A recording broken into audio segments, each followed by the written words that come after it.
कालच त्या उद्योजकांनी सुप्रीम कोर्टाकडे 15 दिवसाची मुदत मागितलेली आहे. आम्ही कागद दाखल करून ठेवलेला आहे. पण मला वाटतं की येत्या 1-1.5 महिन्यामध्ये ही पूर्ण जागा जी आहे ती आमच्या ताब्यामध्ये येईल. पावसाळ्यामध्ये सहसा आपल्याकडे काही इन्फ्रास्ट्रक्चर होत नाही, पण त्या जागेमध्ये 3 प्रोजेक्ट आणण्याचा निर्णय आम्ही कालच्या बोर्डाच्या मीटिंगमध्ये घेतला आहे. महाराष्ट्रामध्ये 5 डिफेन्स क्लस्टर जाहीर झालेले आहेत. त्याच्यामध्ये 1 नागपूर, 2 पुणा, 3 शिर्डी, 4 नाशिक आणि 5वं रत्नागिरी.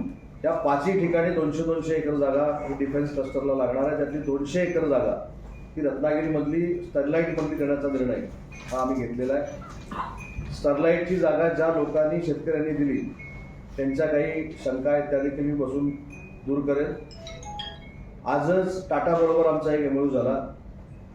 191 कोटी रुपये टाटा रत्नागिरी जिल्ह्यामध्ये इन्व्हेस्ट करत आहे ट्रेनिंगसाठी.